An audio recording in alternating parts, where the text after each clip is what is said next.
Itinanggi ng Malacanang ang mga ulat na magkakaroon ng ng balasahan sa cabinet members ni Pangulong Marcos Jr. Git ng Malacanang, wala silang impormasyon sa ngayon tungkol sa anumang planong pagpapalit sa hanay ng kanilang mga miyembro. Nang tanungin kung kabilang si Yusek Claire Castro, si Attorney Claire, sa posibleng mapapalitan, sinabi niyang nagsisilbi siya batay sa tiwala at kagustuhan ng Pangulo. Narito ang pahayag ni Ate Claire. Ate Claire? Una-una, I will always serve at the pleasure of the President. Yan naman po ang katotohanan.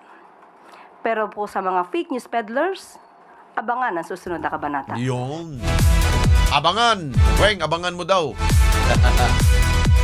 So, ibig sabihin, mananatili siya. Sige, diyan ka muna, Ate Claire.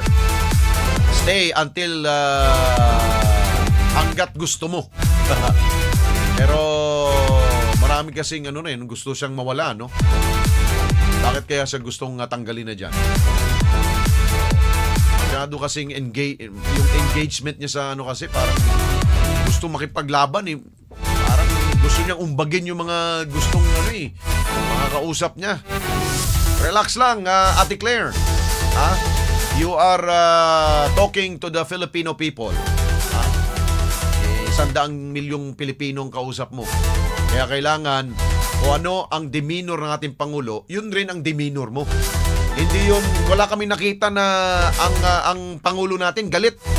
Wala, pero siya galit lagi. O, di ba?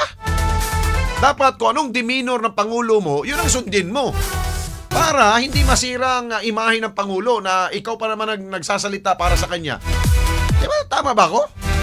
Yan ang dapat matutunan ni Ate Claire. Kung ano ang itsura ng Pangulo. Kunyari, di ba, si PBBM. Ano siya, di ba, malumanay. Oh, wala tayong matutulungan ng ating mga kababayan. Pero siya, Ate Claire, bakit nga hindi pwedeng hindi naman ganun ang sinasabi ng Pangulo, Ate Claire. Dapat, malumanay ka rin. Hindi mo kailangan makipag-engage ng suntukan sa mga na kumakalaban sa'yo. Hindi yan ang tamang paraan. Dapat malumanay. Kausapin mo, mata-to-mata sa ating mga kababayan. Parang kausap mo na ako, Alex, ganito yan. Hindi kami nagkamali sa pagsabi. Yun ang impormasyon na natanggap ng Pangulo. Nang sabi sa kanya, reliable source na nahuli na si Zaldico. Yun ang pinagbatayan ng Pangulo. Pero, huwag nyo namang sisihin ng Pangulo. Dapat ganun. Hindi yung, tali talaga, nagbabalita kay mga peke. Diba? Hindi naman kami nakipag-away sa'yo. Bakit ka galit? Dapat malumanay lang, Ate Claire. Kung ganun ang style mo, ang masisira dyan, yung pinagsisilbihan. Ang Pangulong Marcos Jr. Tuloy. Inihahambing na si Ate Claire kay Pangulong Marcos. Ganun ba si Marcos ngayon? Parang combative na ngayon? Nang dahil sa kanyang tagapagsalita. Tulad nung panahon ni former President Duterte. Si Pangulong Duterte, di ba, bugoy, di ba? Bugoy. Kita mo yung kanyang tagapagsalita. Bugoy rin. Si Harry Roque, di ba? Dahil pareho sila. Pero kung ang Pangulo natin, kasulukuyang Pangulo, malumanay, gusto niyang baguhin ang kanyang imahe para at least maging mabango siya sa taong bayan.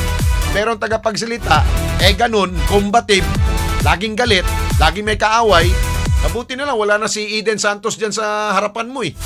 What if kung nandiyan si Eden Santos at laging may tanong sa'yo na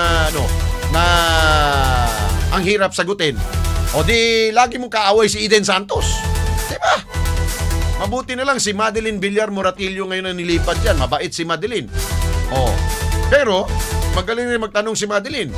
Baka mamaya, awayin mo rin si Mads. Ay, nako talaga.